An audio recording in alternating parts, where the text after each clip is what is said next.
ម្ចាស់កត្រីក្រហមបានលូកដៃទៅជូតមាត់កង្កែបដោយម្រាមដៃរបស់នាងរួចដាក់វាចូលក្នុងមាត់របស់នាងយ៉ាងលឿនហើយលិតវានាងបានដឹងថាកង្កែបនៅពីមុខនាងបានលួចនំតាតសុទ្ធរបស់នាងដោយកំហឹងយ៉ាងខ្លាំងម្ចាស់កត្រីក៏បញ្ជាភ្លាមហើយភ្លាមនោះទាហានសន្លឹកវាបានប្រញាប់ប្រញាល់ចេញទៅអូសកង្កែបចេញពីព្រះបរមរាជវាំងហើយកាត់ក្បាលវាម្ចាស់កត្រីក្រហមគឺជាព្រះមហាក្សត្រនៃកូរសន្លឹកបៀក្រៅពីមានក្បាលធំនាងក៏មានចរិតឆេវឆាវខ្លាំងផងដែរហើយនឹងកាត់ក្បាលប្រជារាស្ត្ររបស់នាងចោលនៅពេលដែលមានការញុះញង់តិចតួចបំផុតពេលខ្លះនាងថែមទាំងចោទប្រកាន់ក្រុមគ្រួសារទាំងមូលរបស់ជនល្មើសដោយកាត់ក្បាលរបស់ពួកគេចោលគាត់ទើបតែបញ្ចប់ការដោះស្រាយជាមួយកង្កែបដ៏លោភលន់នោះស្រាប់តែមានបុរសម្នាក់លួចចេញពីក្រោយវាំងនន់គាត់គឺជាអ្នកជិះសេះផ្ទាល់ខ្លួនរបស់ម្ចាស់កត្រីក្រហមដែលដោយចៃដន្យបានរកឃើញហោរាមួយដែលបានទាយថាក្មេងស្រីម្នាក់នឹងកាត់ក្បាលនាគចិញ្ចឹមរបស់ម្ចាស់កត្រីក្រហមដោយដាវនៅថ្ងៃនៃ Vebius ទោះបីជាមុខរបស់ក្មេងស្រីនោះមិនអាចមើលឃើញយ៉ាងច្បាស់នៅក្នុងរូបភាពក៏ដោយក៏ម្ចាស់កត្រីក្រហមបានស្គាល់នាងភ្លាមថាជា Alice បន្ទាប់ពីការពិពណ៌នាតុបតែងរបស់អ្នកជិះសេះម្ចាស់កត្រីក្រហមបានសម្រេចចិត្តវាយប្រហារមុនគេដោយបញ្ជាឲ្យពួកអ្នកចម្បាំងនាំ Alice ត្រឡប់ទៅប្រាសាទវិញតាមមធ្យោបាយចាំបាច់ទន្ទឹមនឹងនេះបន្ទាប់ពីត្រូវបានបំបែកចេញពីបងប្អូនភ្លោះរបស់នាង Alice បានវង្វេងដោយគ្មានគោលដៅប៉ុន្តែមិនយូរប៉ុន្មាននាងក៏វង្វេងផ្លូវភ្លាមនោះអ៊ូស្មានដែលនៅជុំវិញនាងបានប្រមូលផ្ដុំគ្ន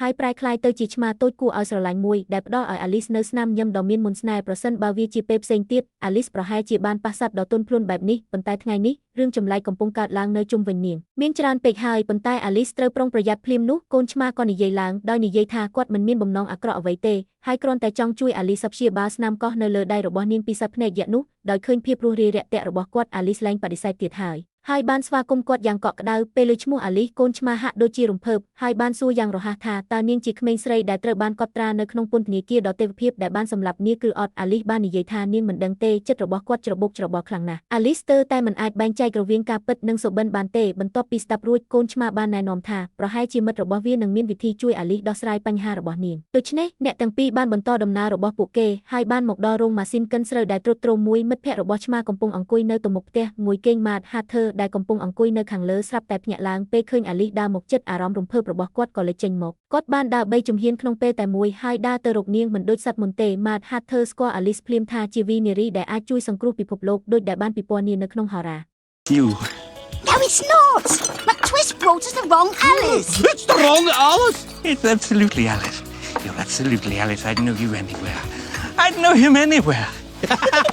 ពេលដែល Alice អាចជំទាស់បាន Mad Hatter បានអូសនាងទៅតុនាងបានប្រាប់ Alice ថានាងបានរងចាំនៅទីនោះយូរហើយដោយសារថ្ងៃនៃសមរភូមិចុងក្រោយកាន់តែខិតជិតមកដល់ពួកគេត្រូវរៀបចំជាមុនផ្ដួលរំលំការគ្រប់គ្រងរបស់ម្ចាស់កត្រីក្រហមហើយតែងតាំងម្ចាស់កត្រីជាព្រះមហាក្សត្រថ្មី Mad Hatter ក៏បានលើកឡើងផងដែរថានៅថ្ងៃនោះគាត់នឹងរាំដ៏ល្អបំផុតរបស់គាត់នៅក្នុងពិធីអបអរសាទរជ័យជំនះដោយនិយាយរអ៊ូទាំដោយមិនឆ្លើយសំណួរដើមរបស់ Alice នេះគ្រាន់តែធ្វើឲ្យគាត់កាន់តែសង្ស័យប៉ុណ្ណោះគាត់មានអារម្មណ៍ថាមនុស្សគ្រប់គ្នានៅគឺចម្លែកអ្នកលេងមន្តអាគមដែលចូលចិត្តនិយាយដើមគេទុនសាយពណ៌ប្រភេទស្រវឹងនិងកូនឆ្មាដ៏សោកសៅដោយមិនបានសួរយោបល់របស់ Alice ពួកគេបានចាប់ផ្ដើមពិភាក្សាអំពីជំហានបន្ទាប់របស់ពួកគេភ្លាមនោះសំឡេងស្នែងសេះបានមកពីចម្ងាយអ្នកចំណូលថ្មីគឺជាអ្នកចម្បាំងដែលត្រូវបានបញ្ជាឲ្យចាប់ Alice កូនឆ្មាបានលាក់ខ្លួនយ៉ាងលឿនខណៈពេលដែល Mad Hatter បានផលិតថ្នាំមួយដែលអាចធ្វើឲ្យ Alice រួនខ្លួនហើយបានឲ្យវាទៅនាងយ៉ាងឆាប់រហ័សបន្ទាប់មកគាត់បានលាក់រូបខ្លួនឯងខ្នាតតូចនៅក្នុងកំសៀវនៅពេលដែលអ្នកជិះសេះមកដល់ជាមួយទាហានសន្លឹកបៀ Mad Hatter និងទុនសាយនិងកណ្ដុរបានធ្វើដូចជាគ្មានអ្វីកើតឡើងដោយច្រៀងចម្រៀងដែលបានកែប្រែមួយដើម្បីបំភាន់ការវិនិច្ឆ័យរបស់អ្នកជិះសេះពេលដែលអ្នកជិះសេះហៀបនឹងចាក់ចេញតូក៏ចាប់ផ្ដើមញ័រភ្លាមឆ្កែដែលតាមដាន Alice បានស្រូបក្លិនរបស់នាងប៉ុន្តែត្រូវបានរារាំងដោយសម្ដីរបស់ Mad Hatter នេះគឺជាសារសម្ងាត់នៃសម្ព័ន្ធភាពប្រឆាំងនឹងការគ្រប់គ្រងរបស់ម្ចាស់កត្រីក្រហមបន្ទាប់មកសត្វឆ្កែបានរត់គេចខ្លួនទៅទីដៅផ្សេងទៀតហើយពួកអ្នកជិះសេះបានដឹកនាំទាហានរបស់ពួកគេចេញដោយវិបត្តិត្រូវបានជិះវៀងជាបណ្ដោះអាសន្ន Mad Hatter បានយកកំសៀវរបស់នាងចេញដោយប្រុងប្រយ័ត្នហើយដោះលែង Alice ប៉ុន្តែដូចពាក្យចាស់ពោលថាអ្នកអាចរត់គេចខ្លួនបានម្ដងប៉ុន្តែអ្នកមិនអាចលាក់ខ្លួនជារៀងរហូតបានទេទុនសាយពណ៌ប្រភេទមានអារម្មណ៍ថាវិធានការដែលមានសុវត្ថិភាពបំផុតគឺនាំ Alice ទៅរកម្ចាស់កត្រីហើយ Mad Hatter បានយល់ព្រមបន្ទាប់ពីពិចារណានាងបានឲ្យ Alice អង្គុយលើមួករបស់នាងហើយបន្ទាប់មកបានដើរចូលទៅក្នុងព្រៃកាន់តែជ្រៅកាលពីមុន Mad Hatter បានច្រៀងចម្រៀងកុមារម្ដងហើយម្ដងទៀតនៅតាមផ្លូវដោយអះអាងថាទំនុកច្រៀងត្រូវបានសរសេរឡើងវិញដោយ Alice គិតថាគាត់ឈឺធ្ងន់ហើយនិយាយថានាងគ្មានអ្វីពិសេសទេហើយពេលខ្លះមិនចង់ចូលរួមក្នុងការតស៊ូដើម្បីរាជបល្ល័ង្កទេគ្រាន់តែចង់រកវិធីដើម្បីគេចចេញពីសុបិនប៉ុណ្ណោះដោយមិននឹកស្មានដល់ពេលដូច្នេះទឹកមុខរបស់ Mad Hatter បានផ្លាស់ប្ដូរយ៉ាងខ្លាំងគាត់បានដោះ Alice ចេញពីស្មារបស់គាត់ហើយចាប់ផ្ដើមរៀបរាប់ពីទង្វើខូខើរបស់ម្ចាស់កត្រីក្រហមហើយចុងក្រោយមិនភ្លេចរិះគន់ Alice ដោយនិយាយថានាងលែងក្លាហាន និងសុចរិតដូចមុនទៀតហើយឥឡូវនេះគាត់ជាមនុស្សកំសាកទាំងស្រុងគាត់ត្រូវបានគេស្ដីបន្ទោសដោយមិនអាចពន្យល់បានអាលីសមានការមិនសប្បាយចិត្តបន្តិចគាត់មិនខ្វល់ពីបេសកកម្មឬនាគនោះទេប៉ុន្តែនាងចង់ដឹងចង់ឃើញហេតុអ្វីបានជា Mad Hatter ប្រថុយជីវិតរបស់គាត់ដើម្បីប្រឈមមុខនឹងម្ចាស់ក្ត្រីក្រហមពេលឮពាក្យរបស់ Alice Mad Hatter ចាប់ផ្ដើមរៀបរាប់ពីការចងចាំដែលលាក់កំបាំងរបស់គាត់វាបានបង្ហាញថា Mad Hatter និងក្រុមគ្រួសាររបស់គាត់ធ្លាប់ជាអ្នកបម្រើរាជវាំងនៅថ្ងៃនោះគាត់កំពុងអំដំណើរម្ចាស់ក្ត្រីទៅពិធីជប់លៀងមួយពេលនោះពួកគេត្រូវបានវាយប្រហារដោយនាគរបស់ម្ចាស់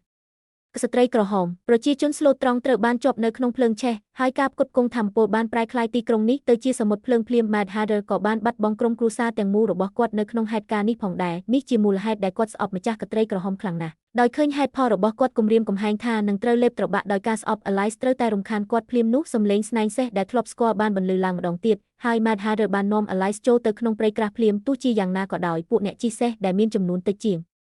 និងមានអំណាចបានដេញតាមពួកគេដោយឥតឈប់ឈរឃើញបែបនេះនាងក៏សម្រេចចិត្តឲ្យអាលីសចេញទៅមុនហើយនៅពីក្រោយដើម្បីទាក់ទាញចំណាប់អារម្មណ៍របស់អាលីសនាងបានដោះមុខរបស់នាងចេញធ្វើឲ្យអាលីសកាន់យ៉ាងណែនរួចក៏បោះវាចោលយ៉ាងខ្លាំងក្លាបន្ទាប់ពីបង្វើយ៉ាងលឿនអាលីសបានចុះចតលើស្មៅខាងទៀតនៃបឹងខណៈពេលដែល Mad Hatter ត្រូវបានទាហានយកទៅហើយហៀបនឹងប្រឈមមុខនឹងការវិនិច្ឆ័យរបស់ម្ចាស់ក្ត្រីក្រហមអាលីសមិនដឹងថាត្រូវធ្វើអ្វីទេដូច្នេះនាងបានលាក់ខ្លួននៅក្នុងមុខដោយមានបំណងចង់ដេកហើយរកវិធីដោះស្រាយនៅពេលក្រោយនៅថ្ងៃបន្ទាប់មុខត្រូវបានលើកហើយអាលីសបានរកឃើញថាវាគឺជាឆ្កែដែលបានដេញតាមពួកគេកាលពីថ្ងៃមុនឆ្កែបានពន្យល់ថាវាគ្មានជំរឿសអ្វីក្រៅពីដឹកនាំទាហានទៅចាប់ Mad Hatter ទេព្រោះវាគំរាមកំហែងដល់គ្រួសារទាំងមូលរបស់វាអាលីសបានសម្រេចចិត្តទៅជួយសង្គ្រោះ Mad Hatter ប៉ុន្តែពួកឆ្កែព្រៃបានបញ្ឈប់គាត់ពួកគេជឿថាភារកិច្ចបន្ទាន់បំផុតរបស់ Alice គឺត្រូវទៅកាន់គេហដ្ឋានរបស់ម្ចាស់ក្ត្រីសាហាយត្រៀមខ្លួនសម្រាប់សមរភូមិដ៏សំខាន់នាពេលខាងមុខ Alice ស្អប់ការត្រូវបានគ្រប់គ្រងនាងថែមទាំងហ៊ានបដិសេធសំណើរៀបការរបស់ Baron នៅចំពោះមុខពួកអភិជនទៀតផងការលីអ្នកដតីបញ្ជារឿងស្នេហារបស់នាងធ្វើឲ្យនាងខឹងសម្បាហើយនាងក៏ប្រកាសជំហររបស់នាងយ៉ាងខ្លាំង I'll decide where it goes from here. If you diverge from the path, I make the path.